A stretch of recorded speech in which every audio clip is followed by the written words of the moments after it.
আমাদের যে commercial unit আমরা ব্যবহার করি বিদ্যুৎ শক্তি মাপার জন্য, সেটা নাম দেওয়া হয়েছে 1 ইউনিট, মানে বা শুধু ইউনিটটার নাম দিয়েছে ইউনিট, এবং সেটা কার সঙ্গে সমান? 1 কিলোওয়াট আওয়ারের সঙ্গে সমান। 1 kilowatt hour 1 kilowatt hour 1 kilowatt মানে হচ্ছে 1000 ওয়াট, আর ইনটু 1 আওয়ার, বুঝতে পারছো, ওয়াট হচ্ছে ক্ষমতার একক, তাহলে পাওয়ার বা ক্ষমতাকে টাইম দিয়ে মাল্টিপ্লাই করলে আমরা এনার্জি পাই।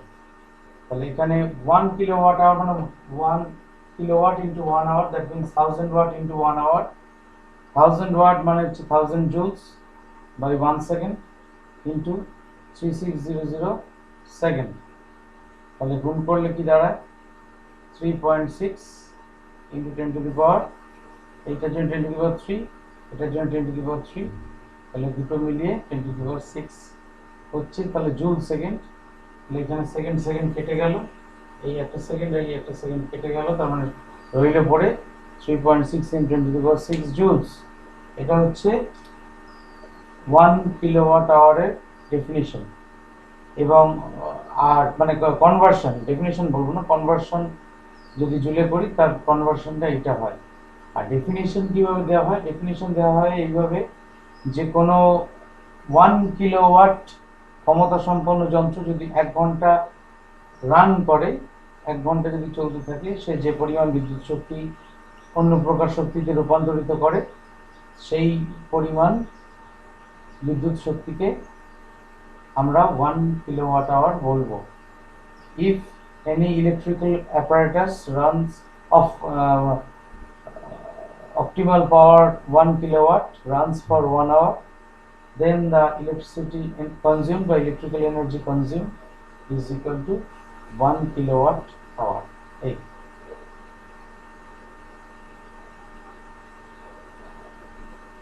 এই হচ্ছে তোমাদের কিলোওয়াট আওয়ার বা ইউনিটের ডেফিনিশন, যেটা দেয় অনেক সময় অঙ্ক কষতে দেয়, যে বাড়ির মধ্যে 40 ওয়াটের টিউবলাইট আছে 5টা, সেটা প্রতিদিন 3 ঘন্টা করে জ্বলে। পাখা আছে 3টে, সেটা প্রতিদিন 15 ঘন্টা করে চলে। টেলিভিশন আছে এত ওয়াটের, সেটা এত ঘন্টা করে চলে। এবার you have to find out the total energy consumed, এবং সেখান থেকে কত ইলেকট্রিসিটি বিল আসবে সেই মাসে, সেটা হিসেব করতে বলা হয়। খুব কঠিন কিছু নয়, জাস্ট আমাকে ওয়াট আওয়ারে প্রথমে বার করবে, দিয়ে ওয়াট আওয়ারগুলো যোগ করে দিয়ে আলটিমেটলি কিলোওয়াট আওয়ারে কনভার্ট করে নেবে। অর্থাৎ একটা সহজ উদাহরণ দিই, যে তোমার বাড়িতে 3টে পাখা চলে প্রতিদিন 15 ঘন্টা করে। পাখা তো দিনের বেলা রাত্রেবেলা সবসময়তেই চলতে পারে, তাহলে 15 ঘন্টা করে যদি পাখা চলে, এক একটা পাখার ধরো ওয়াটেজ হচ্ছে 60 ওয়াট, তাহলে তোমার 1 fan consumes 60 ওয়াট ইন্টু কত আওয়ার চলছে? 15 আওয়ার। তাহলে 3 fans consume, তাহলে তোমার দাঁড়াবে 3 ইন্টু 60 ইন্টু 15। স্যার বলছি যে একটু জোরে বলবেন। বেশ,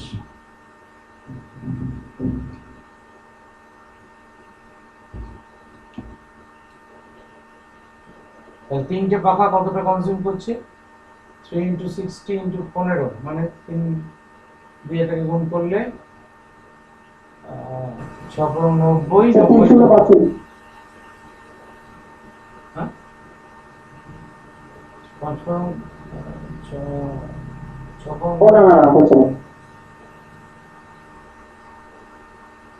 এটা হবে না? 2700 watt hour.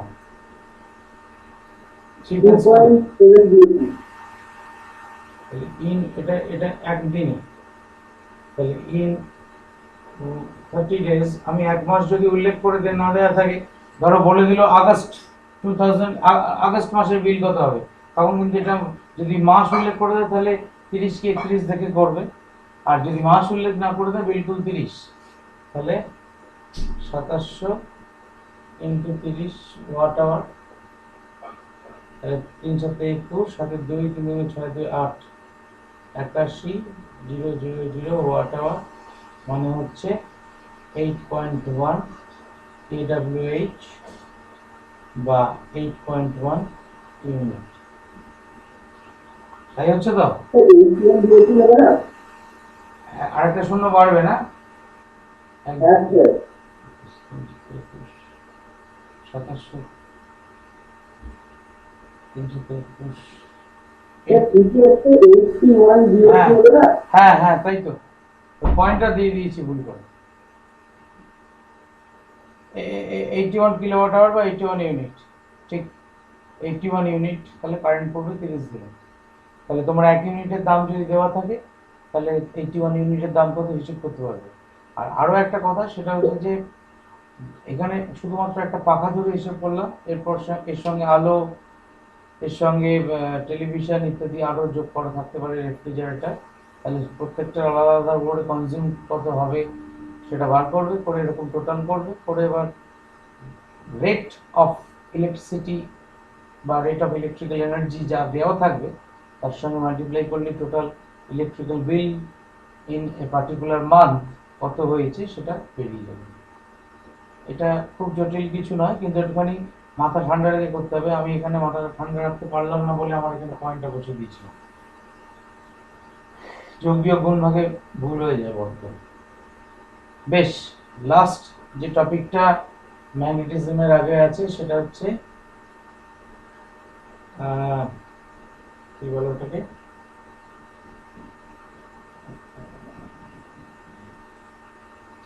Domestic connection. Domestic, directly বলতে হ্যাঁ, ডোমেস্টিক ইলেকট্রিক্যাল স্যার বলছি না, ডোমেস্টিক ইলেকট্রিক্যাল কানেকশন বলা আছে, তার মানে কি কমার্শিয়াল ইলেকট্রিক্যাল কানেকশন ডোমেস্টিকের থেকে আলাদা হয় অনেকটাই? সেটা ডিপেন্ড করছে কমার্শিয়াল ইলেকট্রিক্যাল কানেকশনটা কি পারপাসে ব্যবহার হচ্ছে। যদি খুব হাই কারেন্ট প্রয়োজন হয়, ধরো তুমি একটা মানে এমনি একটা হয়তো দোকান খুলবে, যে দোকানটায় ইলেকট্রিসিটির বিশেষ কিছু ব্যবহার নেই, ধরো তুমি একটা খাতা বই পেন্সিল পেন রাবারের একটা দোকান খুলবে, সেখানে তোমার তো ধরো ওই খুব যে দুটো টিউব জ্বলবে, একটা পাখা চলবে, ব্যাস, নাথিং মোর নাথিং লেস, তাই তো? এইবার সেইখানে সারা মাসে ইলেকট্রিসিটি কনজিউম খুব বেশি হবে না, সেই কানেকশনটাও কিন্তু এরকম ডোমেস্টিক ইলেকট্রিক্যাল কানেকশনের মতোই হবে।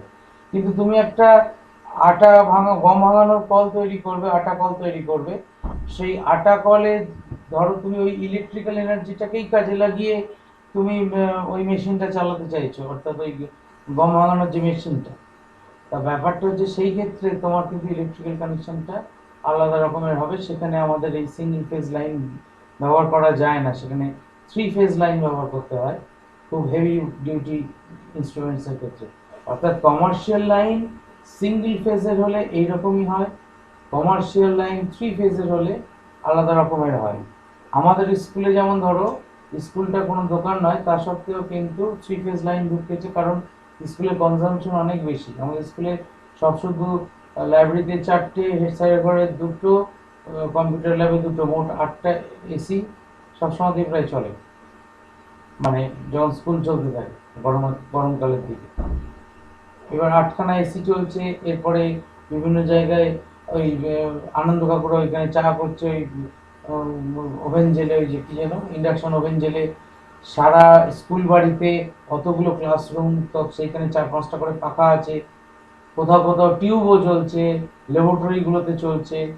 সুতরাং টোটাল ইলেকট্রিক্যাল কনজামশন খুব বেশি হয়, সেই জন্যে কিন্তু ওটা ডোমেস্টিক ইলেকট্রিক্যাল কানেকশন যেভাবে হয় সেইভাবে কিন্তু কানেক্ট করা থাকে না। ওখানে বাস বার ইত্যাদি সব ব্যবস্থা আছে, দেখবে সিঁড়ির তলায় এপাশে আর ওপাশে সে মাঝে মধ্যে সে কারেন্ট চলে গেলে সে কাকুগুলো আসে সারাতে, ওখানে যে যন্ত্রপাতিগুলো লাগানো আছে ডিস্ট্রিবিউশনের জন্য, সেগুলো ঠিক আমাদের বাড়িতে যেগুলো লাগানো থাকে তার মতো নয়। ওগুলো হেভি লোড হ্যান্ডেল করার মতো ক্যাপাসিটি যুক্ত, অর্থাৎ লোড মানে হচ্ছে লোড কারেন্ট, ঠিক আছে? লোড কথাটা মানে আমরা ছোট থেকে ভুল বুঝি, লোড মানে হচ্ছে লোড কারেন্ট, অর্থাৎ কারেন্ট যত বেশি আমি কোনো সার্কিট থেকে ড্র করতে চাইবো তত বেশি আমাকে প্রোটেকশন নিতে হবে, বিকজ যত বেশি কারেন্ট ফ্লো করবে, জুলস ল আমাকে আঙুল দিয়ে দেখিয়ে দিচ্ছে যে H is proportional to I square, which means যে যে তাপটা উৎপন্ন হবে সেটা কারেন্টের সঙ্গে সমানুপাতিক, কারেন্ট ফ্লো এর সঙ্গে। অর্থাৎ তুমি 5 অ্যাম্পিয়ার কারেন্ট নিলে যে পরিমাণ হিট ডেভেলপ করবে সমস্ত সার্কিটরিতে, সেখানে যদি 25 অ্যাম্পিয়ার কারেন্ট ড্র করো, হ্যাঁ, তাহলে 5 স্কোয়ার মানে 25, আর 25 স্কোয়ার মানে 625, তাহলে কত গুণ বেশি কারেন্ট, তো তুমি 5 গুণ বেশি নিলে, তাহলে হিটটা কত গুণ বেশি হয়ে গেল, 625 এর 25 টাইমস হয়ে গেল আর কি হিটটা। তাহলে সুতরাং আমাকে অনেক বেশি প্রোটেকশন নিতে হয় যখন আমি হেভি পাওয়ার বা হেভি লোড কারেন্ট হ্যান্ডেল করবো। তা এই ডোমেস্টিক ইলেকট্রিক্যাল কানেকশনের ক্ষেত্রে বাড়িতে অনেকে দেখেওছো যে বাইরে থেকে, রাস্তা থেকে দুটি তার তোমার বাড়িতে প্রবেশ করে, দুটি তার প্রবেশ করে না সব সময়, একটি কেবল দেখা যায় কালো রঙের, সেই কেবলটার মধ্যে দুটি তার ভরা থাকে আর কি, মানে আলাদা করা যায় না, সেটার ওই ইনসুলেশনটাকে কাটলে তখন দেখা যায় যে ভেতরে দুটি তার ঢুকে আছে। তা ইনসুলেটেড কেবল সাধারণভাবে শহরাঞ্চলে, এরকম আমাদের মফস্বলের মতো শহরাঞ্চলে ওই কি বলে ইনসুলেটেড কেবলই ব্যবহার করা হয় যাতে বিপদ না হয়, মানে কোনো রকম কোথাও ইলেকট্রিকিউশন বা ইত্যাদি সমস্যা যাতে না হয়, সেই জন্য আমরা কেবল ব্যবহার করি। আগেকার দিনে আমারই মনে পড়ে, আমি তখন খুব ছোট, ক্লাস 4-এ পড়ি, আমাদের যে বাড়িতে ইলেকট্রিক কানেকশন ছিল সেগুলো নেকেড ওয়্যার দিয়েছিল, অর্থাৎ দুটো পোল থেকে দুটো নেকেড ওয়্যার প্যারালালি সেই রেল লাইনের তারের মতো বাড়ি অব্দি এসেছিল। এবার ওই রকম ক্লাস 4-এ তখন আমার স্কুলে অ্যানুয়াল পরীক্ষা, তখন মার্চ মাসে অ্যানুয়াল পরীক্ষা হতো, এপ্রিলে রেজাল্ট বেরোতো। তা সেই সময় লাস্ট পরীক্ষা, পরের দিন বাংলা পরীক্ষা হয়ে আমার পরীক্ষা মিটবে, আগের দিন সন্ধ্যাবেলা বসে পড়াশোনা করছি, কালবৈশাখী ঝড় উঠলো, বাড়িতে একটা বিরাট নারকেল গাছ ছিল, সেই নারকেল গাছটা একদম মানে উবড়ে গিয়ে পড়লো হচ্ছে ওই নেকেড ওয়্যারের উপর, এবং নেকেড ওয়্যার দুটো বুঝতেই পারছো, ভিজে নারকেল গাছ, শর্ট হয়ে গেল, তবুও কারেন্ট ছিল, তা বিপদ হতে পারে ভেবে আবার রাত্রিবেলা ইলেকট্রিক অফিস থেকে লোক ডাকিয়ে এনে সেই ইলেকট্রিক্যাল কানেকশনগুলোকে ডিসকানেক্ট করা হলো, যে ঠিক আছে এরকম ইলেকট্রিক ওয়্যারের উপর তার পড়েছে, অন্তত শক খেয়ে যেন কেউ না মারা যায়। তা যাই হোক, তা এই সমস্ত ভয়ের কারণে এখন ওই বাড়িতে বাড়িতে কানেকশন দেওয়ার জন্য নেকেড তারের ব্যবহার প্রায় একদম বন্ধ হয়ে গেছে, পারমিশন পাওয়া যায় না বা বিপদও হয় তাতে। এখন কেবল ব্যবহার করা হয়, সেই কেবলের মধ্যে দিয়ে আমাদের এসি যে লাইন, বাইরের এসি লাইন ঢোকে। আচ্ছা, এই প্রসঙ্গে একটা কথা মনে পড়লো, এসি নিয়ে একটু তোমাদের আলোচনা করে দেওয়া উচিত ছিল আমার আগে থেকে। অল্টারনেটিং কারেন্ট, আর যেটা আমরা এতদিন মানে বিভিন্ন ব্যাটারির ক্ষেত্রে ব্যবহার দেখে এসেছি, সেটা হচ্ছে ডাইরেক্ট কারেন্ট। এবার অল্টারনেটিং কারেন্ট আর ডাইরেক্ট কারেন্টের মধ্যে ভেদটা কি, মন দিয়ে ভাববে। ডাইরেক্ট কারেন্ট হচ্ছে সেখানে যে চার্জ ক্যারিয়ারগুলো বিদ্যুৎ প্রবাহ করে নিয়ে যায়, তারা সবসময় একই অভিমুখে একই ডিরেকশনে ফ্লো করতে থাকে, অর্থাৎ তাদের অভিমুখ কিন্তু কোনো সময় পাল্টায় না। অর্থাৎ যদি ব্যাটারির কানেকশনের কথা ভাবি বা সেলের কানেকশনের কথা ভাবি, সেখানে ব্যাটারির পজিটিভ এন্ড থেকে একটা তার গেছে একটা কোনো যন্ত্র অবধি, আবার সেই যন্ত্র থেকে আরেকটি তার ব্যাটারিতে ফিরে এসছে। আমরা যদি তড়িৎ প্রবাহের অভিমুখটাকেই ভাবি, অর্থাৎ কারেন্ট ফ্লোয়ের ডিরেকশনটা হচ্ছে ব্যাটারির পজিটিভ এন্ড থেকে নেগেটিভ এন্ড, অর্থাৎ ব্যাটারির পজিটিভ এন্ড থেকে কারেন্ট বেরোলো, বেরিয়ে এক্সটার্নাল রেজিস্ট্যান্স দিয়ে গিয়ে আবার নেগেটিভ এন্ডে প্রবেশ করলো। তাহলে আবার নেগেটিভ এন্ডে প্রবেশ করলো মানে তোমার ব্যাটারি তে আমি গোটা সার্কিট কমপ্লিট হলো। তাহলে এই ক্ষেত্রে আমরা মনে করছি পজিটিভ চার্জগুলো পজিটিভ এন্ড থেকে ভায়া এক্সটার্নাল সার্কিট নেগেটিভ এন্ডে গিয়ে পৌঁছচ্ছে। আসল ঘটনাটা কি ঘটে, আসল ঘটনাটা হচ্ছে নেগেটিভ এন্ড থেকে ইলেকট্রন ভায়া এক্সটার্নাল সার্কিট পজিটিভ এন্ডে গিয়ে পৌঁছায়। এটা হচ্ছে আসল ঘটনা। সবসময় এই অভিমুখেই ইলেকট্রন চলাচল চলতে থাকে, from negative end of the battery to the positive end via the external circuit. এই ঘটনাটা চলতে থাকে। এসিড বেলায় কি হয়?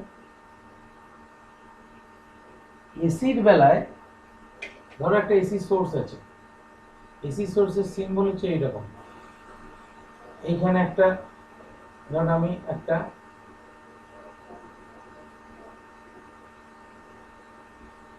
মেটেরিয়াল এঁকেছি, যে মেটেরিয়ালটা আমি বড় করে ম্যাগনিফাই করে দেখবো বলে এরকম এঁকেছি, আসলে এটা একটা রেজিস্ট্যান্স। এইবার at some point of time this end is positive and this end is negative, তাহলে যখন এই এন্ডটা নেগেটিভ তাহলে ইলেকট্রন গুলো এই পাশ দিয়ে গিয়ে এইদিকে আসবে, এই ডিরেকশনে ফ্লো করবে। আবার যখন এই এন্ডটা নেগেটিভ এই এন্ডটা পজিটিভ তখন ইলেকট্রন গুলো এই এন্ড দিয়ে গিয়ে এই এন্ডে ফ্লো করবে। এই ঘটনাটা ঘটবার কথা। But this change is so fast, এতটাই ফাস্ট হয় আমাদের বাড়ির ডোমেস্টিক ভোল্টেজ বা ডোমেস্টিক লাইনের ক্ষেত্রে এর ফ্রিকোয়েন্সি হচ্ছে 50 হার্টজ, অর্থাৎ 1/100 সেকেন্ড। কি বলছো? বুঝতে পারলাম না। স্যার এসি তো মানে ইন্ডিয়াতে ডিরেক্টলি চেঞ্জ করে 1/100 সেকেন্ড। 50 হার্টজ মানে 1/100 তো হচ্ছে না। কিন্তু বইয়ে এটা লেখা ছিল বলে আমি এটা বলাচ্ছিলাম, কিন্তু 1/100 সেকেন্ড কেন লিখছে? 50 হার্টজ তো তাহলে তো হবে না। n equal to 1/t class 9, এটা করলে 0.02 হয় না? এই sorry, t equal to 1/n, t equal to 1/n equal to 0.02 হবে না? 1/50 করো না, 1/50 করলে 0.02 সেকেন্ড হয় তো। তাহলে এসি সিগন্যালটা যখন আমরা গ্রাফিক্যালি রিপ্রেজেন্ট করি, দিস ইজ ইয়োর 0.02 সেকেন্ড। এটা হচ্ছে টাইম অ্যাক্সিস, এটা হচ্ছে ভোল্টেজ অ্যাক্সিস। তাহলে তোমার ওই 0.01 সেকেন্ড যেটা বলেছে না, সেটা মানেটা হচ্ছে এইটা, যে 0.01 সেকেন্ড পজিটিভ হাফ, আবার 0.01 সেকেন্ড নেগেটিভ হাফ। তাহলে after 0.01 second it is changing it's direction, সেই জন্য বলেছে। বুঝতে পেরেছো অর্ণব? এটা তো ঠিক গেল, কিন্তু আপনি যে ডায়াগ্রামটা যে বোঝালেন না যে মানে চেঞ্জিং ডিরেকশন, ওটা একবার বুঝিয়ে দেবেন, ওটা একটু বুঝতে অসুবিধা হবে। অর্থাৎ তোমার এইটাই বলছো তো, না এইটা? এই যে আপনি যে ডায়াগ্রামটা করে লিখেছেন। এইটা? না স্যার ওই বড়টা। আচ্ছা, এইখানে যখন পজিটিভ হয়ে আছে, এই দিকটা নেগেটিভ হয়ে আছে, তখন electron will follow this direction, এসে ঢুকলো। আর এই দিকটা যখন পজিটিভ, এই দিকটা যখন নেগেটিভ হয়ে আছে, তখন electron will follow this direction. এইটুকুই বলেছি, আর কিছু না। অর্থাৎ কিন্তু এই চেঞ্জটা হচ্ছে কেন, মানে হঠাৎ করে দুটো মানে এই চেঞ্জ হয়ে যাবে কেন চেঞ্জ হয়ে যাচ্ছে? এই পোলারিটিটা কেন চেঞ্জ হচ্ছে সেটা প্রশ্ন। হ্যাঁ মানে এই চেঞ্জটাই কেন হচ্ছে? তাহলে ইলেকট্রন যদি এই দুটো চেঞ্জ না হয় তাহলে তো ইলেকট্রনের আপনার গতিমুখ মানে অভিমুখটাও তো চেঞ্জ হবে না। তাহলে তো এই দুটো চেঞ্জ হওয়ার ফলেই হচ্ছে, তাহলে এই দুটো হঠাৎ করে চেঞ্জ হচ্ছে। সেটা ওই এসি জেনারেটর যেটা আছে আমাদের, একটু সামান্য আছে বোধহয় এসি জেনারেটর। এসি জেনারেটরটা যখন পড়বো তখন বুঝিয়ে দেওয়ার চেষ্টা করবো। অর্থাৎ আমরা তো এসি যেটা ব্যবহার করি সেটা তো জেনারেট করা হয়।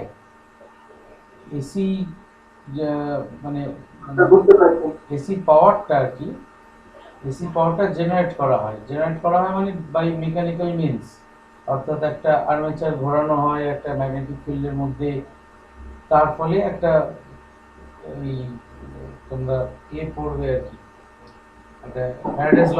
তাহলে তো আমরা এমনি ক্ষেত্রে তো ডিসি ব্যবহার করতে পারতাম স্যার। এসি যখন আমাদেরকে জেনারেট করতে হচ্ছে তো ডিসি তো এমনি পাওয়া যাচ্ছে, তাহলে আমরা ডিসি ব্যবহার করি না। হ্যাঁ স্যার, আমার ওটাই বলছি ছিল যে এসি থেকে ডিসি পার্থক্যটা কোথায়, মানে এসিতে বা তাহলে ডিসি থেকে বেশি জেনারেট হয় কেন? বেশ, ডিসি জেনারেট করা যায় না, প্রথম কথা, ডিসির একমাত্র উৎস হচ্ছে বিভিন্ন ধরনের কোষ, সেল। সে যেমন ধরো তোমার, আমরা বাড়িতে টর্চে যে কোষ ব্যবহার করি, মোবাইলে যে কোষ ব্যবহার করি, বা আম, আরো বড় সেল ব্যবহার হয়, মানে অটোমোবাইল ইন্ডাস্ট্রিতে গাড়ির ইঞ্জিন স্টার্ট করার জন্য, বাস লরিতে, চার চাকা গাড়িতে, এখানে এখানে ব্যাটারি ব্যবহার করা হয়। তোমরা দেখেছো এবং সেগুলো চার্জেবল ব্যাটারি, গাড়ির ইঞ্জিন চললে ব্যাটারিগুলো আবার চার্জ হয়, রিচার্জ হয়। তার মানে আলটিমেটলি ব্যাটারিটা আমার একটা স্টোর হাউস হিসেবে কাজ করে। সেক্ষেত্রে আলটিমেটলি আমি তো ব্যাটারিটা যখন ইঞ্জিন চালিয়ে তোমার চার্জ করছি, দ্যাট মিনস আমি ultimately we are using the, কি বলবো, অয়েল বা chemical energy of the oil to charge the battery. Ultimately আমার তো ব্যাটারিটা তাহলে সেটা কতক্ষণই বা তড়িৎ দেওয়ার ক্ষমতা। এবং ব্যাটারি বা সেল সাধারণভাবে খুব যেখানে লার্জ পরিমাণ, অনেক পরিমাণ তোমার শক্তির প্রয়োজন বা কন্টিনিউয়াস নিরবিচ্ছিন্ন শক্তির প্রয়োজন, সেইখানে আমরা we can't use this method. এবং দেখো এই যে এত টোটো চলছে, সব ব্যাটারিতে চলছে, সেই ব্যাটারিগুলো একটা নির্দিষ্ট সময় পর আবার রিচার্জ করতে হয়। এবং মজাটা হচ্ছে, ধরা যাক আমি একটা ব্যাটারি চার্জ করতে, টোটোর যে বড় ব্যাটারি থাকে, টোটো ধরো গাড়িটা চলছে সারাদিন, অনেক বড় ব্যাটারি থাকে, ওই ব্যাটারি চার্জ করতে আমি ধরে নিচ্ছি প্রতিদিন ওই শুধুমাত্র ব্যাটারি চার্জ করার জন্য হয়তো 10 মানে 10 ইউনিট কেন, আরো বেশি হবে, হয়তো 20 ইউনিট হয়তো ইলেকট্রিক্যাল এনার্জি খরচ হয় প্রতিদিন, ধরা যাক, আমি জানি না কত হয়, ধরা যাক। এবং এই 20 ইউনিট ইলেকট্রিক্যাল এনার্জি খরচ করে ও যে ব্যাটারিটা চার্জ করলো, ব্যাটারি চার্জ করার মানেটা কি? বেসিক্যালি ব্যাটারি চার্জ করার মানে হচ্ছে to start the reverse reaction. অর্থাৎ ব্যাটারি যখন ডিসচার্জ করা হয়, ব্যাটারি থেকে যখন পাওয়ার নেওয়া হয়, তখন যে কেমিক্যাল রিয়াকশনটা হয়, অর্থাৎ ই প্লাস বি ধরো রিয়াকশন করে সি আর ডি তৈরি করে, আমি ডিউরিং চার্জিং সি আর ডি ভেঙে গিয়ে এ প্লাস বিতে চলে যায় আর কি। মানে সি আর ডি আবার রিকম্বাইন করে নিজেদের মধ্যে এ আর বি তৈরি করে দেয়, অর্থাৎ যে জায়গা থেকে সি আর ডি তৈরি হয়েছিল সেই জায়গায় আবার ফিরে আসে। এই তো চার্জিং এর সময় জাস্ট রিভার্স রিয়াকশনটা হয়। যাদের বেলা এটা প্রমিনেন্টলি হয়, সেই সমস্ত কেমিক্যালগুলোকেই আমরা ব্যাটারিতে ব্যবহার করতে পারি। তো আমার যেটা বক্তব্য সেটা হচ্ছে যে, ওই যে 20 ইউনিট খরচ করে ও ব্যাটারিটা চার্জ করলো, ও কিন্তু যখন ওই ব্যাটারিটা থেকে পাওয়ার ড্র করবে টু রান দিস ভেহিকল, টোটো চালানোর জন্য, দেখা যাবে হয়তো যদি এটা মানে যন্ত্র লাগানো থাকে, মিটার লাগানো থাকে, কত ইউনিটও বিদ্যুৎ শক্তি সাপ্লাই করলো ব্যাটারিটা, দেখা যাবে হয়তো 12 ইউনিট ইলেকট্রিক্যাল এনার্জি মানে সাপ্লাই করলো, অর্থাৎ 8 ইউনিট শক্তি নষ্ট হলো, ইট ইজ ওয়েস্টেড আপ। এবং যত তোমার এক প্রকার শক্তি থেকে আরেক প্রকার শক্তিতে রূপান্তরিত করবে, তত তোমার কি হবে না, তত তোমার মানে শক্তি ওয়েস্টেজ হবে। তাহলে টোটো ভালো অপশন নয়। কেন? সফির আমাকে এক্ষুনি চেপে ধরবে যে কেন স্যার, এই তো রিসার্চ গেট বলছে ভালো অপশন। আমি বলবো ভালো অপশন নয়। কেন বলবো না, তার কারণ দেখো, আমার তার মানে 12 ইউনিট ইলেকট্রিক্যাল এনার্জি পেতে গিয়ে আমাকে 20 ইউনিট ইলেকট্রিক্যাল এনার্জি পেতে হচ্ছে, তবে ব্যাটারিটা চার্জ হচ্ছে প্রতিদিন। এমনকি ব্যাটারিটা যত বয়স বাড়বে, ও তত ওই 20 ইউনিট করেই এনার্জি নেবে, কিন্তু তারপরে ও আমায় দেবে 10 ইউনিট, আরও বুড়ো হলে 8 ইউনিট, আরও বুড়ো হলে 6 ইউনিট। হ্যাঁ, অর্থাৎ ও আমার, ওর এফিসিয়েন্সিটা কমে যাবে, ওর তো বেশি এনার্জি নেবে কিন্তু আমাকে দেবে কম।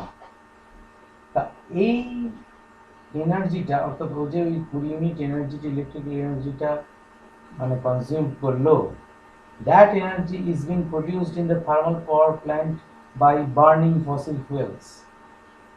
তাহলে যে কারণে আমি টোটো ব্যবহার করছি যে পরিবেশ দূষণ হবে না, তাহলে সেই পরিবেশ দূষণ অন্য কোথাও হচ্ছে, যেখানে সোর্স সেখানে হচ্ছে। সবাই বলে যে ইলেকট্রিক্যাল এনার্জি ব্যবহার করলে নাকি পরিবেশ দূষণ হয় না। ওরে বাবা, পরিবেশ দূষণ হবে কি হবে না সেটা ডিপেন্ড করছে by what process we are generating the electricity. যদি আমরা ইলেকট্রিসিটিটাকে মানে দূষণহীন প্রক্রিয়ায় উৎপন্ন করতে পারি, থার্মাল পাওয়ার না করে, অর্থাৎ কয়লা না পুড়িয়ে যদি তৈরি করতে পারি, yes it is clean energy. কিন্তু যদি কয়লা পুড়িয়েই আমায় ওই তাপবিদ্যুৎ উৎপন্ন করে সেই তাপবিদ্যুৎ অতিরিক্ত খরচ করে ব্যাটারি চার্জ করে যদি আমায় টোটো চালাতে হয়, that there is no gain at all in terms of pollution, বুঝতেই পারছো। তা কোশ্চেন আছে। হ্যাঁ, আমার কথাটা বোঝা গেল যেটা বোঝাতে চাইছি? হ্যাঁ স্যার, ওটা বোঝা গেল। এবার একটা এখানে প্রশ্ন আছে যে তাহলে স্যার ক্লিন ইলেকট্রিক্যাল এনার্জি কি করে পেতে পারি? না, তারও কিছু সোর্স আছে, যেমন ধরো হাইড্রো ইলেকট্রিক প্রজেক্ট, যেগুলো হাইড্রো পাওয়ার প্রজেক্ট, সেখানে তোমার কোনো দূষণ তৈরি হওয়ার বা উৎপন্ন হওয়ার সুযোগ নেই।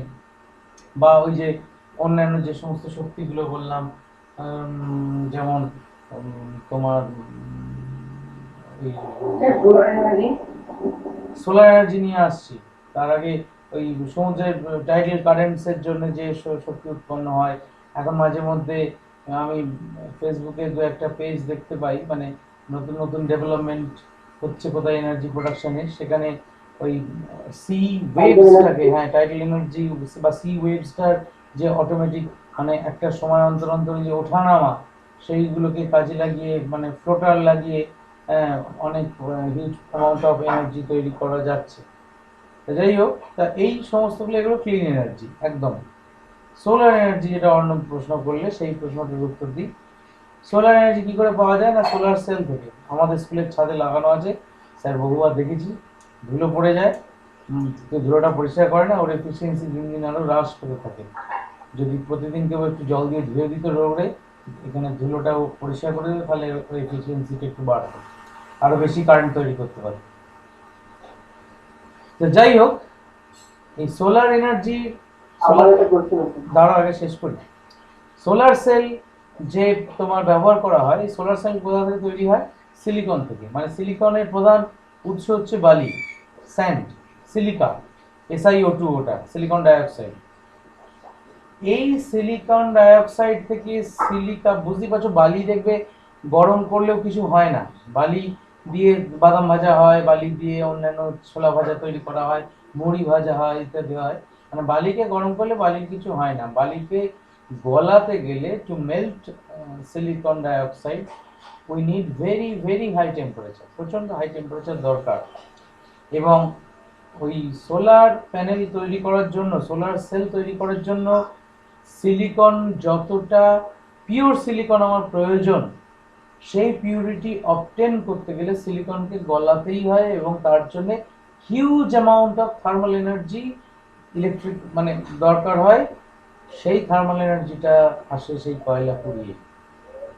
এবং মজাটা হচ্ছে, আমার একজন মাস্টারমশাই থেকে শোনা বিশ্বভারতী, আমি ডেটা শিট দেখিনি কোথাও, তা সেটা হচ্ছে যে ওই সিলিকনকে পুড়িয়ে মানে গলিয়ে পিউরিফাই করে সোলার সেল তৈরি করতে যে পরিমাণ থার্মাল এনার্জি তোমায় তৈরি করতে হয়, থার্মাল এনার্জি তৈরি করছো কয়লা পুড়িয়ে, মানে দূষণ করছো, সেই পরিমাণ ইলেকট্রিক্যাল এনার্জি ওর সারা লাইফ টাইমেও তোমায় দিতে পারবে না। অর্থাৎ তুমি একটা সোলার প্যানেল তৈরি করতে, ধরা যাক তোমার এক্স জুল থার্মাল এনার্জি প্রয়োগ করতে হলো তোমাকে কয়লা পুড়িয়ে, ও একটা, আমি সোলার প্যানেলের লাইফ টাইম যদি 20 বছর বা 30 বছর বা 40 বছর যদি ভেবে নিই, সেই 40 বছর লাইফ টাইমেও কিন্তু ও তোমাকে অতটা পরিমাণ ইলেকট্রিক্যাল এনার্জি দিতে পারবে না। কারণ সে যদি এত বছরে যদি, এবং যত দিন যাবে আস্তে আস্তে সেই সিলিকন, মানে ওগুলো তো সেমিকন্ডাক্টর পিএন জাংশন করা থাকে, ওখানে আস্তে আস্তে তোমার ডিজেনারেশন হয়। তার মানে যত দিন যাবে সোলার প্যানেল এখন নতুন অবস্থায় যা দিচ্ছে, আস্তে আস্তে তার এফিসিয়েন্সি কমবে আরও। 40 বছরের মাথাতেও ভেবো না সোলার প্যানেল একদম নতুন সোলার প্যানেলের মতো মানে পাওয়ার দেবে আর কি। তবে হ্যাঁ, লংজিভিটি বেশি। আমি আগে শেষ করে নিই, তারপর প্রশ্নগুলো করো। তা যেটা বলতে গেলাম সেটা হচ্ছে যে তার মানেটা কি দাঁড়ালো যে সোলার প্যানেল আদৌ আমার ইকো ফ্রেন্ডলি এনার্জি তৈরি করছে? ভাবো তো একটুখানি খুব গভীরভাবে। না স্যার, আর এমনিতেও তো স্যার সোলার প্যানেল বলছে, আমি যেখানে ছাত্র দেখলাম 25 থেকে 30 বছর মতো আয়ু। আর স্যার দেখলাম যে ওই সিলিকন বলতে মেল্টিং পয়েন্ট সিলিকনের হচ্ছে 14-14 ডিগ্রি সেন্টিগ্রেড। হুম। সেটা তো স্যার প্রচুর বেশি, মানে সত্যি কথা বলতে এফিসিয়েন্ট নয়। এফিশিয়েন্ট নয়, হ্যাঁ বলতে পারো। তোমার বাড়িতে তুমি ছাদে লাগালে তোমার বাড়িতে ধোঁয়া হলো না, তোমার বাড়িতে পরিষ্কার মানে এনভায়রনমেন্ট রইলো, কিন্তু but the industry where that silicon is being melted for production of solar panels, সেখানে তো যা দূষণ হওয়ার হয়ে গেল, এবং আলটিমেটলি সেখানে যা দূষণ হলো সেই দূষণের ভাগীদার তুমিও, মানে সেই দূষণটাকে তোমাকেও ভোগ করতে হবে আলটিমেটলি, তাই নয় কি?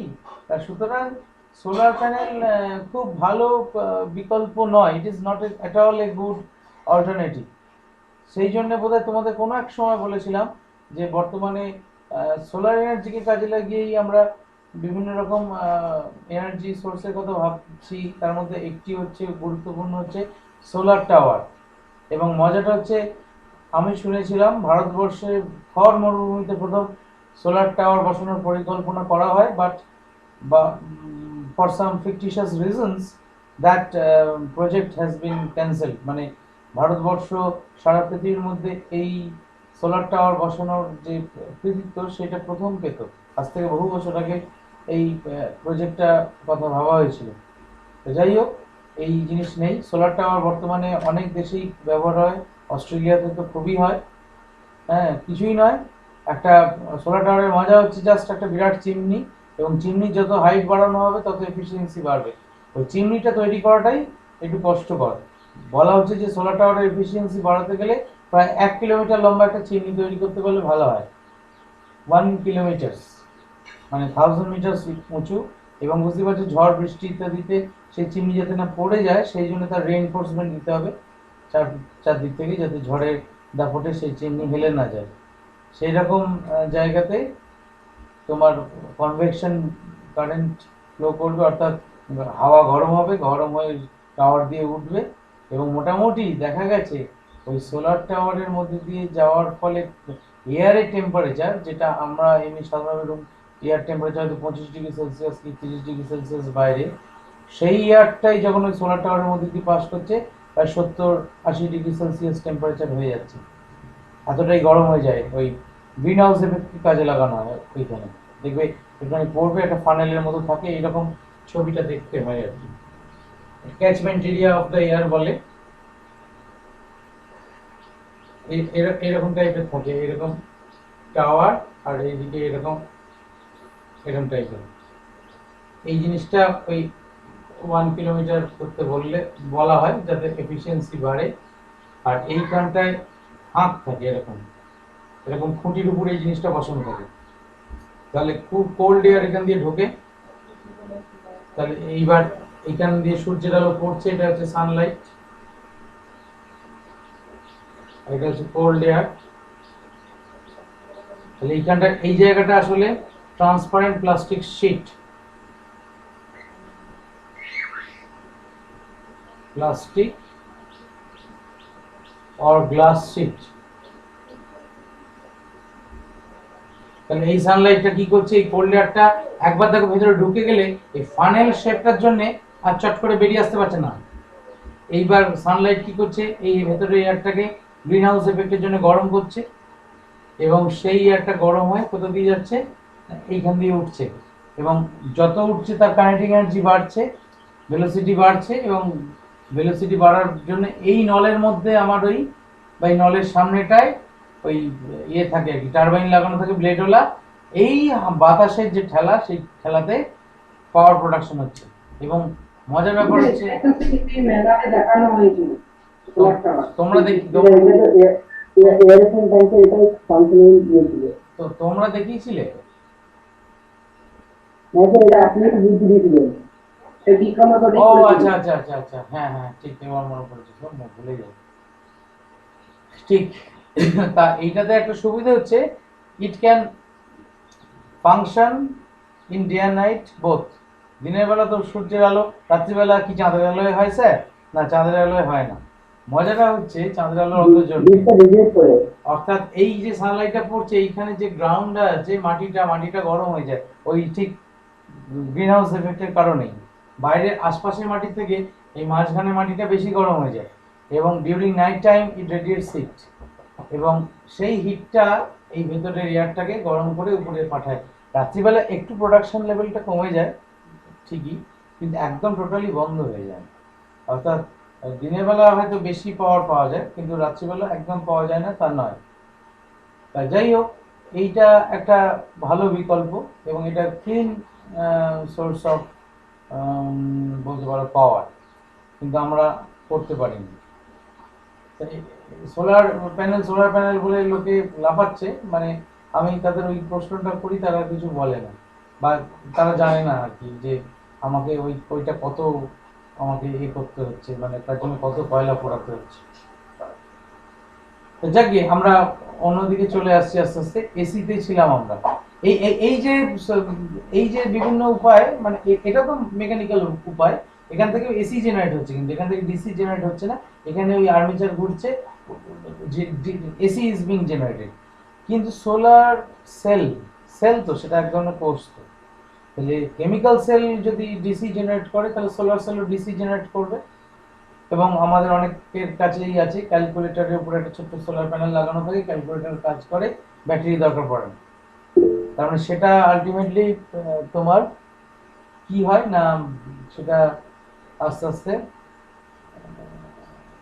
তোমার ওই সোলার সেল ঠিক ব্যাটারির মতোই ওই একই দিকে কারেন্ট বা একই দিকে ইলেকট্রন ফ্লো করতে থাকে। এই স্যার কিন্তু ক্যালকুলেটরে ওটা সোলার প্যানেলের মানে স্যার ঠোকা, ওটা টিউবলাইট আলোতে হয়। হ্যাঁ, তো প্রশ্নটা না কি? কিন্তু যেহেতু সোলার লাইটটা তো সূর্য আলোতে হওয়া উচিত। ও আচ্ছা আচ্ছা, সোলার প্যানেল। আচ্ছা, তোমার গাছের সামনে জোরালো আলো জ্বালে ফটোসিনথেসিস হয় জানো? হ্যাঁ হয়। হ্যাঁ হ্যাঁ এটা আর কিছু প্রশ্ন করবে সৌমিক? আমি কি ইঙ্গিত করছি বুঝতে পেরেছো? হ্যাঁ স্যার। সোলার প্যানেলের উপর আলো ফেললেই হয়, নির্দিষ্ট কম্পাঙ্কের আলো পেলেই ও পাওয়ার জেনারেট করবে। সেটা সানলাইট হতে হবে এমন নয়। সোলার প্যানেল বলেছি স্যার, আমাকে তো লাইট প্যানেল বলেনি। স্যার বলো। স্যার বলছিলাম আমার তিনটে প্রথম কোশ্চেনটা হলো হুম। একটা বইয়ে পড়েছিলাম যে an important advantage of AC over DC is that electrical power can be transmitted over long হ্যাঁ, ওটা distances. ওটা ওটা আলোচনা করছি, এক মিনিট। অন্য ল্যাপটপের ক্ষেত্রে যেটা ব্যাপার সেটা হচ্ছে ল্যাপটপের তুমি চার্জার কেবলটা যেটা দিয়ে ল্যাপটপটাকে চার্জ করো সেইটা কিন্তু ইউএসবি পোর্টে গোজো না, তার জন্য আলাদা একটা ডেডিকেটেড পয়েন্ট আছে, জ্যাক আছে, বিভিন্ন কোম্পানি ল্যাপটপের জন্য বিভিন্ন ধরনের জ্যাক আছে। বাট ফর মোবাইল ফোনস, যেটা তোমার চার্জিং মানে তোমার ইউনিট, সেটাই তোমার ডেটা ট্রান্সফার ইউনিটও। এইবার ডেটা ট্রান্সফার ইউনিট আর চার্জার ইউনিটের মধ্যে ভেদ নেই, এবং ইউএসবি পোর্টের মধ্যে যদি একটা ইউএসবি তার লাগানো পোর্ট যদি আমরা ছিঁড়ে ফেলি, তাহলে দেখবো তার মধ্যে চারটে তার থাকে। চারটে তারের একদম দুটি এন্ডের দুটি ধারের তার হচ্ছে পাওয়ার কেবল, আর মাঝের দুটো হচ্ছে ডেটা কেবল। মাঝের দুটো তার দিয়ে ডেটা ট্রান্সমিশন হয়, আর একদম দুটি এন্ডে বাঁ পাশে এবং ডান পাশে যে দুটো তার থাকে সেটা দিয়ে পাওয়ার ট্রান্সমিশন হয়। এইবার যখন আমি চার্জ করছি মোবাইল ফোনের ব্যাটারি, তখন ওই মোবাইল ফোনের ব্যাটারির যা আউটপুট ভোল্টেজ তার চেয়ে আমার চার্জারের ভোল্টেজ সামান্য পরিমাণ বেশি থাকে। So the current flows from the outside charger to the battery inside the mobile, charging that circuit. অর্থাৎ ওই ভেতরে ব্যাটারিটা তখন চার্জড হয়। অর্থাৎ যেহেতু বাইরের চার্জারের ভোল্টেজটা একটু বেশি, এবং বুঝতেই পারছো যে ব্যাটারির চার্জ মানে যে ব্যাটারির ভোল্টেজ বেশি সেই ব্যাটারি তার মানে ভেতরের ব্যাটারিটাকে, বা যে চার্জারের ভোল্টেজ বেশি সেই ভোল্টেজটা তখন ওই তোমার ভেতরে মানে মোবাইলের ভেতরে থাকা ব্যাটারিটাকে, ব্যাটারি ভোল্টেজটাকে ডমিনেট করবে, এবং ডমিনেট করবে বলেই তাহলে কারেন্ট ফ্লোটার ডিরেকশন হবে from the external charger to the battery, তখন ওটা কারেন্ট ফ্লো ডিরেকশনটা এইটা হবে। এবং নিশ্চয়ই এটা বুঝতে পারছো যে ব্যাটারিটা চার্জ হচ্ছে মানে তাহলে ওই পয়েন্টটা ব্যাটারির সঙ্গে অলরেডি কানেক্টেড আছে।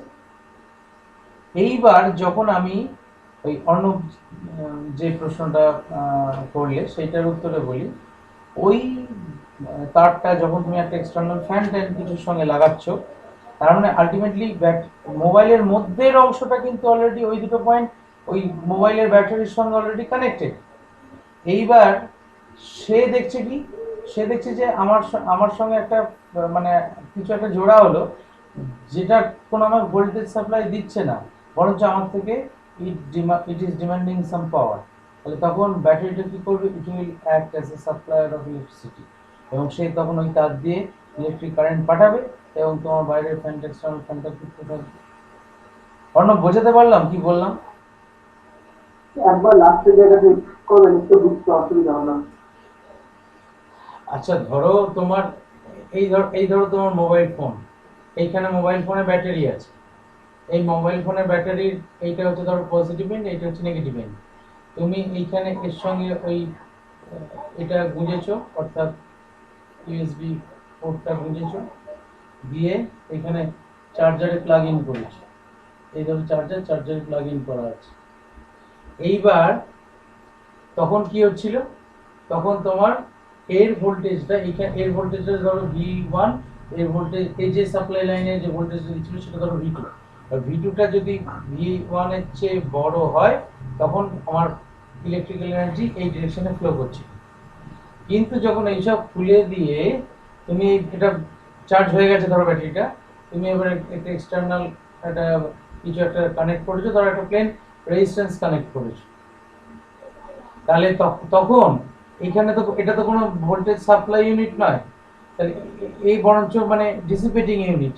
এ তখন তার মানে এর সঙ্গে তো এই পয়েন্ট অলরেডি কানেক্টেড হয়েই আছে, তাহলে এ তখন সাপ্লাই করবে, দিয়ে এইভাবে তোমার ভেতরে এখানে যদি ফ্যান থাকে ফ্যানটা ঘুরতে থাকবে। বুঝতে পারলে কি বললাম? আর থার্ড প্রশ্ন কি ছিল তোমার? ফার্স্ট প্রশ্নতে পড়ে আসছে। ওটা ভুলে গেলাম, মনে পড়লে পরে বলবো। আচ্ছা, অর্ণব যে ফার্স্ট প্রশ্নটা করলো সেটা আমি এরপরে আলোচনায় আসতাম, যে এসির প্রয়োজনীয়তা কি, যে প্রশ্নটা নিয়ে আগে আলোচনা করেছিলাম বা করছিলাম। এসির প্রয়োজনীয়তা কি, এসি না করে তো ডিসি করলে সব ঝামেলা মিটে যেত। এক নম্বর বললাম যে ডিসি জেনারেট করা যায় না, অর্থাৎ ব্যাটারিটা জেনারেটর নয়, ব্যাটারিটা আমাকে একটা ফর দ্য টাইম বিং সামান্য পরিমাণ পাওয়ার দিতে পারে। ব্যাটারিকেও বুঝতে পারছো রিভাইভ করার জন্য আমাকে এক্সটার্নাল পাওয়ারের ব্যবস্থা করতে হবে, অর্থাৎ কন্টিনিউয়াস পাওয়ার পেতে গেলে আমার ওই এসি ছাড়া মানে জেনারেট করা ছাড়া power there is no other means. তাহলে আমরা এসি ব্যবহার করব কি কেবলমাত্র শুধু এই জেনারেট করতে পারি না বলে? না, আরো কারণ আছে। তোমরা দেখবে একটা জিনিস খেয়াল করে দেখো, একটা হিসেব করে দেখো, সেটা হচ্ছে যে ধরা যাক আজকে বক্রেশ্বর থার্মাল পাওয়ার প্রজেক্টের যে 5টা ইউনিট আছে, এক একটা ইউনিট হচ্ছে 210 মেগাওয়াট।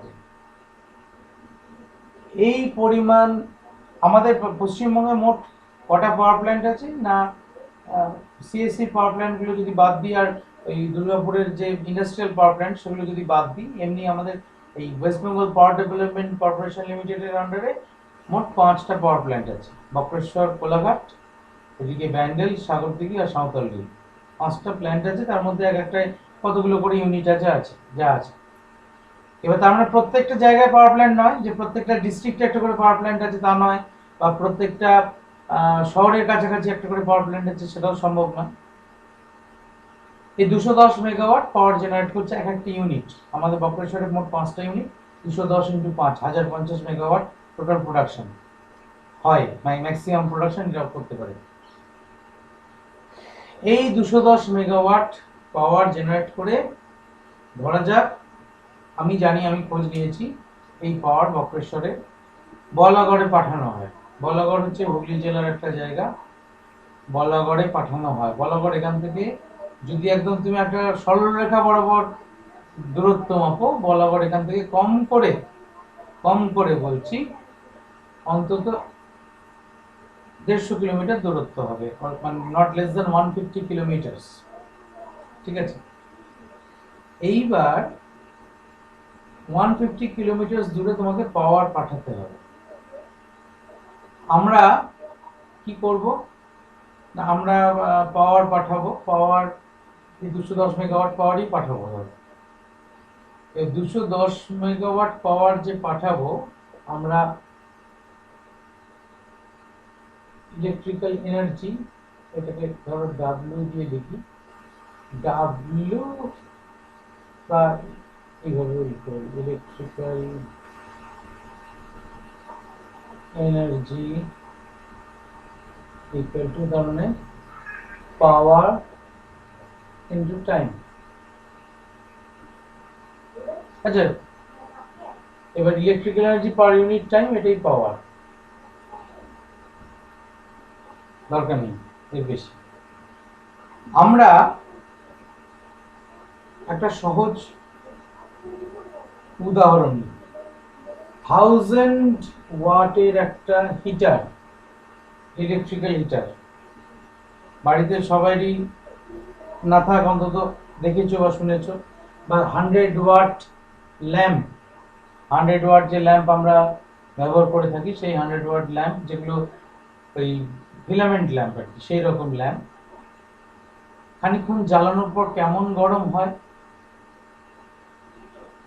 ভয়ানক গরম হয়ে যায়। এইটাই বুঝতে পারছো কি গরম হচ্ছে? তাহলে 210 megawatt, 210 into 10 to the power 6 watt, ঠিক আছে? এত ওয়াট পাওয়ার যে তার দিয়ে পাঠানো হবে, তার ছাড়া তো পাঠানো যাবে না। তাহলে সেই তারটা কিরকম গরম হবে, এবং যত সময় যাবে গরম হতেই থাকবে, ইলেকট্রিক এনার্জি জেনারেট করতেই থাকবে এবং তারটা গলে যাবে নিমেষের মধ্যে। অত হিট সহ্য করতে পারবে না, তার গলনাঙ্কে পৌঁছে যাবে, তারটা গলে যাবে। প্লাস আমি যে ইলেকট্রিক্যাল এনার্জিটা জেনারেট করলাম পাঠানোর জন্য বলাগড়ে, সেটা পুরোটাই যদি থার্মাল এনার্জি হয়ে নষ্ট হয়ে যায় রাস্তায়, তাহলে আমি তো ওখানে কিছু পাঠাতেই পারবো না। আমাকে টিফিন বক্সে করে মা খাবার বেঁধে দিলেন, আমি রাস্তায় ফেলতে খাবারটা গেলাম, দিয়ে যখন আমি যেখানে যাকে পৌঁছে দেওয়ার কথা টিফিন বক্সটা, সেই টিফিন বক্স খুলে দেখি ফাঁকা, কিছু নেই। তাহলে উপায় কি? উপায় হচ্ছে আমাদের H equal to I square RT, তো জুলস ল, এই আইটাকে রিডিউস করতে হবে। কি করে করবো না, পাওয়ারের রিলেশন হচ্ছে V ইন্টু I। তাহলে আমি পাওয়ারটাকে একই রেখে যদি আইটাকে কমাতে হয়, তাহলে ভিটাকে অনেক বাড়াতে হবে। পাওয়ারটাকে একই রাখতে চাইছি, আই এর ভ্যালুটা কমাতে চাইছি, তাহলে ভিটাকে অনেক বাড়াতে হবে। ভিটাকে 220 ভোল্ট, আমরা যেটা ভোল্টেজের লাইন ইউজ করি ভোল্ট, সেই রকম 220 ভোল্ট রাখলে চলবে না। এই বাড়ানোর কাজটা করা হয় ট্রান্সফরমারের সাহায্যে। এই বাড়ায় যখন ভোল্টেজ বাড়ানো হয় ট্রান্সফরমারের সাহায্যে, সেই ট্রান্সফরমারগুলোকে বলা হয় স্টেপ আপ ট্রান্সফরমার। আর যখন ভোল্টেজ কমানো হয় সেগুলোকে বলা হয় স্টেপ ডাউন ট্রান্সফরমার। আমি ট্রান্সফরমারের ডিটেলসে যাচ্ছি না। মানে মোবাইলে চার্জার কি step down transformer? Step down transformer দিয়ে মোবাইল চার্জ করা যায়, but in your mobile charger there is no step down transformer. ওটা একটা অন্য সার্কিটরি। স্টেপ ডাউন ট্রান্সফরমারের ক্ষেত্রে কিছু পাওয়ার লস হয়, সেই পাওয়ার লসটাকে অ্যাভয়েড করার জন্য ওখানে বুস্ট টু বাক সার্কিট বলে এক ধরনের ইলেকট্রনিক সার্কিট ব্যবহার করা হয়। এবং ট্রান্সফরমার দিয়েও কিন্তু মোবাইল চার্জার ব্যবহার মানে বানিয়ে ফেলা যায়, তাতে খুব এফিসিয়েন্টলি চার্জ হবে, কিন্তু তাতে তোমার পাওয়ার কনজাম্পশন সামান্য হলেও একটু বাড়বে। সাধারণত transformer is used in those cases যেখানে পাওয়ার হ্যান্ডলিং বেশি করতে হয়। মোবাইল চার্জার দিয়ে তুমি কিন্তু যদি বেশি মানে ওখান থেকে কারেন্ট ড্র করো, কিন্তু মোবাইল চার্জার পুড়ে যাবে। হ্যাঁ, কিন্তু আমার এই ট্রান্সফরমার সার্কিটে জেনারেলি একটু বেশি কারেন্ট আমরা ড্র করতে পারি, অসুবিধা হয় না। এই H equal to I square RT, এই রিলেশনে বুঝতে পারছো, আইটাকে আমি কমিয়ে দিলে I স্কোয়ার কমবে, কারণ এটারই স্কোয়ার আছে, তাহলে এটাই সবচেয়ে কালপ্রিট। আমি তারটা মাইলের পর মাইল 150 কিলোমিটার লম্বা তার আমার এই থার্মাল পাওয়ার থেকে একদম বলাগড় অব্দি 150 কিলোমিটার ডিস্টেন্সটাকে আমি ছোট করতে পারবো না, লেন্থটা তারের ছোট করা যাবে না। খুব জোর আমি তার ক্রস সেকশনাল এরিয়াটা একটু বাড়াতে পারি, মোটা করতে পারি তার, তাহলে রোদটা কমবে। কিন্তু মোটা করার সমস্যা দুটো, দাম বেড়ে যাবে, দ্বিতীয় সমস্যা হচ্ছে ভারী হয়ে যাবে তারটা। ওই যে মাইলের পর মাইল যাবে, কিলোমিটারের পর কিলোমিটার যাবে হাই টেনশন পোস্টের মধ্যে দিয়ে, তাহলে ভারী হয়ে গেলে ছিঁড়ে যাওয়ার চান্স বেশি। হ্যাঁ, হাওয়ায় দুলবে, যখন দুলতে শুরু করবে তখন আরো তাড়াতাড়ি ছিঁড়ে যেতে পারে। দুলবে কম, মানে খুব জোর হাওয়া দিলে তবেই দুলবে ভারী বলে, কিন্তু যদি দুলে যায় সেটা চট করে স্থির হবে না, ভারী জিনিস অনেকক্ষণ বেশি সময় ধরে দুলতে থাকে। তা এই সমস্ত সমস্যাগুলো আছে, তাহলে আরটাকে খুব একটা আমরা করতে পারবো না, হ্যান্ডেল করতে পারবো না। আমার এখানে কালপ্রিট হচ্ছে আই, তাহলে আই কে আমায় কমাতে গেলে ভি কে আমায় বাড়াতে হবে, পাওয়ারটাকে কনস্ট্যান্ট রেখে। আমি 210 মেগাওয়াট পাওয়ারই পাঠাবো, বাট উই নিড টু তাহলে decrease the value of current by increasing the value of voltage. এই ভ্যালু অফ ভোল্টেজটাকে বাড়ানো হয় স্টেপ আপ ট্রান্সফরমারের সাহায্যে, এবং স্টেপ আপ ট্রান্সফরমার মোটামুটি এই 200 ভোল্ট 220 ভোল্ট স্টেপ আপ ট্রান্সফরমারের সাহায্যে যেরকম প্রয়োজন, কোথাও কোথাও হয়তো 11 কিলো ভোল্ট, কোথায় 33 কিলো ভোল্ট, কোথায় কোথাও 210 কিলো ভোল্ট, এরকম ভ্যালুতে কিন্তু বাড়িয়ে ফেলা হয়। দেখবে কোথাও কোথাও ওই 11 কেভি লাইন বলে হয়তো একটা কশন দেওয়া আছে 33 কিলো ভোল্ট। রেল লাইনের স্যার 1000 কেভি লাইন বলে থাকে। কোথায়? স্যার রেল লাইনের ওই রেল লাইনে 25 কেভি থাকে, 20 কেভি নয় 25 কেভি থাকে, দেখে ভালো করে 25 কিলো ভোল্টস থাকে। কারণ সেখানেও একই কথা, যে ওখানেও রেল লাইনেও কিন্তু কারেন্টটা ওইরকম কিলোমিটারের পর কিলোমিটার যাচ্ছে, সেখানে যদি ওই হাই ভোল্টেজ ট্রান্সমিশন না হয় সেখানে কিন্তু পাওয়ার লস অতিরিক্ত হয়ে যাবে। তাহলে আমাকে প্রথম কথা হচ্ছে পাওয়ার লস এড়াতে হবে।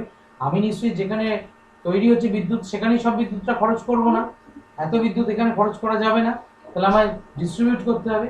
এই ডিস্ট্রিবিউশনের জন্য আমাকে অনেক দূরে দূরে যখন বিদ্যুৎ পাঠাতে হবে, তখন আমাকে স্টেপ আপ করা ছাড়া কিন্তু there is no any other way. তাহলে আমাকে স্টেপ আপ করতে গেলে আমার কি যন্ত্র দরকার না, ট্রান্সফরমার, এবং ট্রান্সফরমার কিন্তু এসি ছাড়া কাজ করে না বাবা। ট্রান্সফরমার কী করে কাজ করে সেটা আমি আলোচনা করছি না, because it is not within our boundary. Class 12-এ আছে সামান্য, তোমাদের মধ্যে ট্রান্সফরমার স্পেশালিস্ট অবশ্য দুজন আছে, শফিউল বাবু এবং রঙ্গিত বাবু, ওরা শিখে ফেলেছে, কিন্তু বাদ বাকিরা এখন জানার দরকার নাই, ওরা শিখে ফেলেছে। তা এই কারণে কিন্তু এসি ছাড়া আমার গতি নেই, এসি আমার চাই। এইবার তাহলে যে সার্কিটটা প্রথমে এঁকেছিলাম সেটা তো মুছে দিলাম, সেটা আরেকবার একটু সংক্ষেপে আঁকি, তাহলে মানে ব্যাপারটা ক্লিয়ার হয়ে যাবে তোমাদের। সেটা হচ্ছে যে এই যে সার্কিট, এই যেটা এঁকেছিলাম, যে একবার ইলেকট্রনটা এই ডিরেকশনে ফ্লো করছে, পর মুহূর্তে এই ডিরেকশনে ফ্লো করছে, এই যে ব্যাপারটা আলটিমেটলি কি হচ্ছে, আলটিমেটলি এই এই রেজিস্ট্যান্সটা যদি মনে করো এই রেজিস্ট্যান্সটাই আমি এইটাকে আঁকছি, এইখানে ধরো একটা ইলেকট্রন বসে আছে, এই ইলেকট্রনটা একবার এদিকে ফোর্স এক্সপিরিয়েন্স করছে, একবার এইদিকে ফোর্স এক্সপিরিয়েন্স করছে। So electron will vibrate along this main position, এই করবে শুধু, আর কিছু করবে না। তার মানে গোটা রাস্তায় সে ঘুরে বেড়াবে না, তার মানে এই তারের মধ্যে একটা ইলেকট্রন আছে তা তো নয়, দেয়ার আর অ্যাভোগাড্রো নাম্বার অফ ইলেকট্রনস, সেই ততগুলো ইলেকট্রন তার মানে তারা মেইন পজিশনের রেসপেক্টে ভাইব্রেট করবে। এই ভাইব্রেট করবার সময় নিজেদের মধ্যে ধাক্কাধাক্কি হবে, ইত্যাদি হবে, সেই এনার্জিটাই আমরা থার্মাল এনার্জি রূপে ফেরত পেয়ে যাবো, অর্থাৎ গরম হয়ে যাবে। তার মানে তাপের পরিবহনের মতো তো? তাপের পরিবহন হচ্ছে না এখানে, তাপের পরিবহন তো তাপ একটা দিকে পরিবাহিত হচ্ছিল, কিন্তু এখানে ইলেকট্রন কি করছে, একটা নির্দিষ্ট গড় অবস্থানের সাপেক্ষে এইভাবে ভাইব্রেট করছে, কাঁপছে। এই তার ডিসির ক্ষেত্রে ইলেকট্রন একটা নির্দিষ্ট অভিমুখে যেমন যাত্রা করে, সত্যি সত্যি ইট রিয়েলি মুভস। হ্যাঁ, ধরো মানে আমি তর্কের খাতিরে ধরে নিলাম, আমি আমার এইখানে কোয়ার্টার থেকে আমি একটা তার লম্বা খাটালাম, অর্ণবের বাড়ি অবধি পাঠিয়ে দিলাম, আবার সিউড়িতে আবার অর্ণব একটা তার আমার বাড়ি অবধি এখানে কোয়ার্টারে পাঠিয়ে দিল। আমি এবার এখানে একটা ব্যাটারি লাগিয়ে দিলাম, এখানে এই মানে আমার কাছে আমার কোয়ার্টারে আমি একটা ওইখানে একটা সেল অ্যাড করলাম, সেই সেলের যেটা নেগেটিভ এন্ড, সেই নেগেটিভ এন্ড থেকে ধরা যাক একটা ইলেকট্রনের গায়ে আমি একটুখানি মার্কার দিয়ে ঘষে দাগ দিয়ে দিয়েছি, সেই ইলেকট্রনটা কিন্তু সাঁ করে ওই তার বেয়ে মানে সে ধাক্কাধাক্কি করে আলটিমেটলি সেই অর্ণবের বাড়ি ঘুরে আমার বাড়িতে আবার ফেরত চলে আসবে। It will totally travel the whole path, গোটা রাস্তাটা কিন্তু ঘুরবে ডিসি ভোল্টেজের বেলায়। কিন্তু ফর এসি ভোল্টেজ কি হবে না, এইরকম তো ধরো প্রচুর ইলেকট্রনস আছে ওই তারটার গোটা তারটার মধ্যে, আমি যদি এখানে এসি সিগন্যাল দিয়ে দিই, এসি এসি ভোল্টেজ লাগিয়ে দিই, তখন যত ইলেকট্রন আছে সবাই মানে এই ধরো এই এই পজিশনের রেসপেক্টে ভাইব্রেট করছে, তার পাশেরটা তার পাশের পজিশনের রেসপেক্টে ভাইব্রেট করছে, অর্থাৎ পরস্পর করে ভাইব্রেট করছে। তার মানে কেউ তার নিজের মিন পজিশন ছেড়ে নড়ছে না। অর্থাৎ আমি এসি লাগিয়ে কখনোই মানে বলতে পারবো না এই ইলেকট্রনটা অন্য তোমায় পাঠালাম, এসি সিগন্যাল লাগিয়ে সেটা পাঠানো সম্ভব হবে না। স্যার, বলো। এই ইলেকট্রন যখন ভাইব্রেট করছে তখন সেগুলো পরস্পরের সঙ্গে সংঘর্ষ করছে না কিংবা বিকর্ষণ করছে না? হ্যাঁ, সংঘর্ষ করবে, বিকর্ষণ করবে, সব রকমই করবে, বিকজ ভাইব্রেট তখনই করবে যখন তাদের মধ্যে যে ওই বিকর্ষণ টিকর্ষণ, ওরে বাবা তোমার বাঁদিকেও একজন বিকর্ষণ করছে, তোমার ডান দিকেও একজন বিকর্ষণ করছে, তাহলে এফেক্টিভ বিকর্ষণটা তো কোনো কাজই করছে না। বুঝতে পারছো? ইলেকট্রনগুলো যেখানে পরমাণু মানে মেটেরিয়ালটার মধ্যে আছে, তার বাঁদিক ডান দিক সব, উপর দিক তলার দিক সব দিকেই আরো ইলেকট্রন আছে, তাহলে এফেক্টিভলি কেউ কাউকে আর আলাদা করে মানে সেই ভিড় বাসে সবাই সবাইকে ঠেলছে কিন্তু কেউ পড়ছে না আর কি। হ্যাঁ, সেই রকম আর কি জিনিসটা, মনে মনে ভাবো। তাহলে আলটিমেটলি কিন্তু তা সত্ত্বেও বাসের সব লোকগুলো দুলতে থাকে কখন, যখন বাসটা দুলতে থাকে, তাই তো? অর্থাৎ বাইরে থেকে যখন ইলেকট্রিক্যাল সিগন্যালটা তোমার যখন অসিলেট করছে, অর্থাৎ ইলেকট্রিক ফিল্ডটা যখন অসিলেট করছে, the electrons will vibrate. Bikram clear? হ্যাঁ স্যার। আর কারোর কোনো প্রশ্ন আছে? আমার আছে বলো।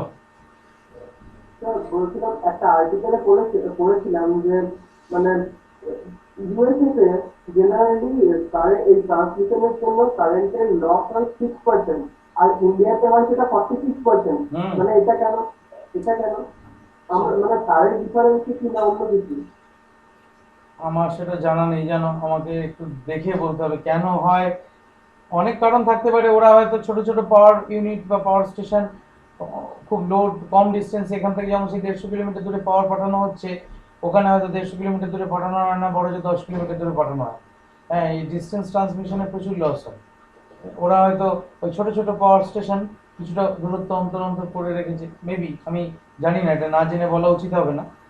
অনেক ফ্যাক্টরস কাজ করতে পারে, প্লাস ওদের ধরো যন্ত্রপাতি, আজকে আমার বক্রেশ্বর থার্মাল পাওয়ার 1985 সালে প্রথম প্রকল্পটা কাজে হাত দেওয়া হয়। হ্যাঁ, বক্রেশ্বর থার্মাল পাওয়ারের প্রোডাকশন শুরু হয় বোধহয় 97 সালে, বোধহয় প্রোডাকশন শুরু হয়। তা ব্যাপার হচ্ছে এখন 2020 সাল, তাহলে 85 থেকে শুরু হয়েছে কাজ, এখন 2020, মানে অলরেডি 35 বছর পেরিয়ে গেছে। ইউনিটগুলো সব ব্যাক ডেটেড। হ্যাঁ, তবু আমরা সেইগুলি চালিয়ে যাচ্ছি, কারণ তাছাড়া আমরা গরিব মানুষ, গরিব দেশ, আমরা সেই জামা প্যান্ট ছিলে সেই ছেঁড়া জামা তাপ্পি মেরে যতদিন পারা যায় চালাতে থাকি। হ্যাঁ, তাতে সমস্যা কী হয়, জামার ওজন বেড়ে যায়, মানুষের বেলায় অসুবিধা হয় না, মোটা হয়ে যায় জামাটা, তাপ্পি যত মারবে। তাহলে তোমার এখানেও তাই, এখানেও তাপ্পি মেরে মেরে চলছে। এবার তাপ্পি দিতে দিতে তোমার তার মানে এফিসিয়েন্সি কমে যাচ্ছে, এবং যত তোমার এফিসিয়েন্সি কমবে, অর্থাৎ আমি শুনেছিলাম যে কোনো একটা power production unit, thermal power production unit, তার আয়ু 20 বছরের বেশি হওয়া উচিত নয়। কিন্তু আমাদের দেশে কোনো প্ল্যান্টের কোনো ইউনিটই 20 বছর চলে না, তার ডবল সময় চালানো হয়, 40 বছর চালানো হয়। তা সুতরাং মানে ওই সেই বাড়ির বৃদ্ধ সদস্য আর কি, তাকেও আমরা বলি হ্যাঁ তুমি ওখানে রোজগার করো, একদম বাড়িতে বসে যেও না। সেটা আমাদের দেশে তো ধরো গরিব দেশ, আমরা পারি না।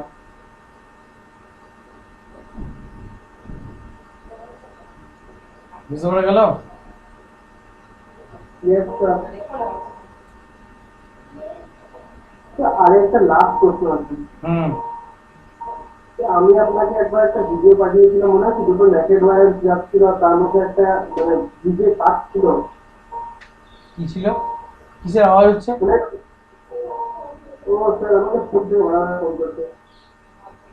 বলছিলাম যে একটা মানে আমাদের বাড়ির পাশে অ্যাকচুয়ালি দুটো ন্যাকেড ওয়্যার যায়, ন্যাকেড ওয়্যার আচ্ছা। একদমই কিছু নেই। তো ওই দুটো ন্যাকেড ওয়্যারের মানে মাঝখানটাতে একটা কি বলবো কাঠের মতন জোড়া আছে দুটো, মানে ওটা কানেক্টেড আছে ওই দুটো ন্যাকেড ওয়্যারের সাথেই। ও, ওটা যাতে পরস্পরের সঙ্গে না ঠেকে যায় সেই জন্য। কিন্তু না ঢুকে যায়, কিন্তু আমি বলছি কি যখন বৃষ্টি হয়, হুম। যদি বৃষ্টি হয় তো তখন তো কাঠটাও তো ঢুকে যায়। তো তাহলে তখন তো হ্যাঁ, আমাদের কারেন্ট কিন্তু সেটা তো মানে তাহলে তো দুটো কারেন্টই দুটো তারই একই কারেন্ট ফ্লো করা উচিত হ্যাঁ না, বুঝতে পারছি। একই না হলে দুটো কারণ থাকতে পারে এর পিছনে। এক হচ্ছে দুটো তারই একই ভোল্টেজ আছে, দুটোই হয়তো থ্রি ফেজ লাইনের ওয়্যার ওটা, মানে অর্থাৎ থ্রি ফেজ লাইনের ক্ষেত্রে তোমার তো একাধিক ফেজ থাকে, তাহলে সেই ক্ষেত্রে তোমার দুটোই ফেজ, এক নম্বর। কিন্তু দুটো ফেজ হলেও ওইটা কার্ড দিয়ে কানেকশন করেছে তাই মানে এটা করা উচিত না। তুমি ঠিকই বলেছো, ভিজে গেলে তাহলে ওর মধ্যে দিয়ে লিকেজ হবে এবং লিকেজের ফলে ওই কাঠটা তখন গরম হবে, পুড়েও যেতে পারে। এমন নয় যে পুড়বে না। ওটা জেনারেলি মানে ওই জিনিসটা করবার জন্য যেটা করা হয়, ওই এক ধরনের নন কন্ডাক্টর পাওয়া যায়, সেই নন কন্ডাক্টর দিয়ে জোড়ার কথা, কার্ড দিয়ে জোড়ার কথা নয়।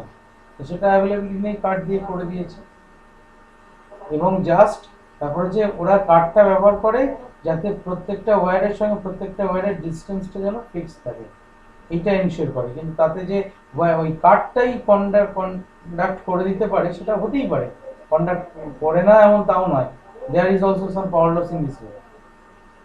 কাঠটা গরম হচ্ছে কিনা আমরা দেখতে পাচ্ছি না, কাঠটা যদি দিয়ে কোনো সময় ধোঁয়া বেরোতে থাকে তখন বুঝতে পারবে যে খুব গরম হয়ে গেছে।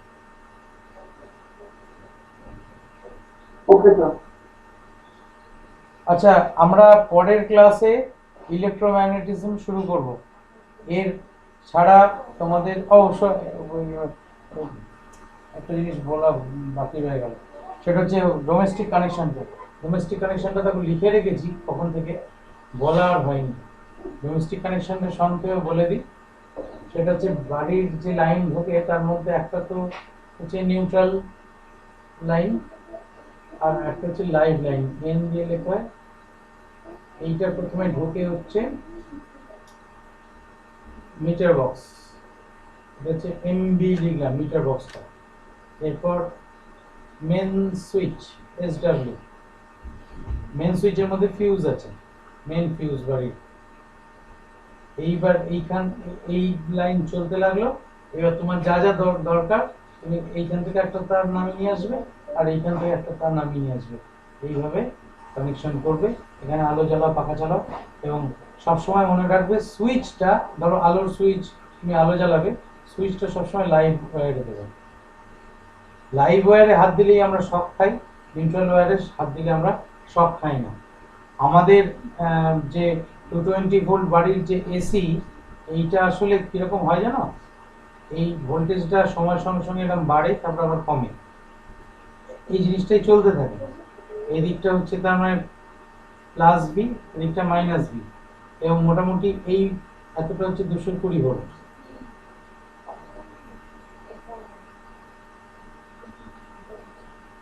এদিকে হচ্ছে এতটা হচ্ছে মাইনাস 220 ভোল্ট। এইটা আসলে আমাদের বাড়ির লাইনে এটা প্রায় 311 ভোল্টের মতো, এই এতটা।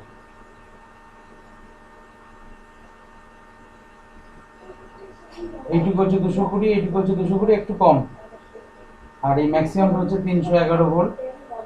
এই 220 ভোল্ট অর্থাৎ আমাদের বাড়ির ভোল্টেজটা, লাইভ লাইনের ভোল্টেজটা, মাইন্ড দিস, লাইভ লাইনের ভোল্টেজটা মাপবো। কোনো একটা ভোল্টেজ মাপতে গেলে আমার একটা রেফারেন্স পয়েন্ট চাই, that reference point is neutral.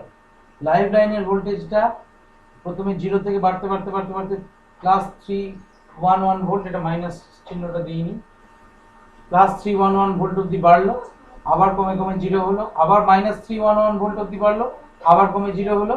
অর্থাৎ the voltage of the live line is constantly varying like this, in this fashion, sinusoidal কার্ভের মতো। অর্থাৎ বেড়ে বেড়ে 311, আবার জিরো, আবার নেগেটিভ দিকে ম্যাক্সিমাম বেড়ে বেড়ে -311, আবার এই জিনিসটা চলতেই থাকে। সুতরাং আমরা যদি লাইভ লাইনটাকে কাট করি তাহলে আমার আর শক লাগার ভয় থাকে না। So the main fuse and switches are always provided in live line. আমরা লাইভ লাইনে সমস্ত সুইচ যোগ করি। স্যার তাহলে নিউট্রাল লাইনটা শুধুমাত্র রেফারেন্সের জন্যই থাকে, অন্য কিছুর জন্য থাকে? না, রেফারেন্সের জন্যই থাকে, অর্থাৎ রেফারেন্স না পেলে তো তুমি কার রেসপেক্টে ভোল্টেজটা এত বেশি, কার রেসপেক্টে ভোল্টেজ, তার মানে অ্যাকচুয়ালি নিউট্রাল লাইনের যদি তুমি ভোল্টেজ প্রোফাইল আঁকো তাহলে সেটা 0 ভোল্টের সঙ্গে একটা ওভারল্যাপিং লাইন হবে, আর কিছু হবে না। অর্থাৎ তোমার নিউট্রাল লাইনের ভোল্টেজ প্রোফাইল হচ্ছে অ্যালং দিস লাইন, অর্থাৎ এই নিউট্রাল লাইনের রেসপেক্টে এতটা বেশি, নিউট্রাল লাইনের রেসপেক্টে এতটা কম বা এতটা বেশি, মানে নেগেটিভ দিকে এতটা বেশি। নিউট্রাল লাইনটা হচ্ছে রেফারেন্স লাইন। তবে হ্যাঁ, ডিউ টু মিস কানেকশন বা ডিউ টু ফল্টি বায়াসিং সবসময় অনেক সময় নিউট্রাল লাইনেও সামান্য স্পুরিয়াস ভোল্টেজ চলে আসতে পারে। Beware of that. নিউট্রাল লাইনেও কিন্তু না টেস্ট করে হাত দেওয়া, নেকেড হাত দেওয়া উচিত নয়, এটাও কিন্তু মাথায় রেখে। নেকেড মানে থাকার কথা নয়, কিন্তু due to spurious connection, spurious voltage চলে আসতে পারে, তুমি তখন বিপদে পড়ে যাবে, সব খেয়ে যাবে। ঠিক আছে, এই অবধি থাক আজকে।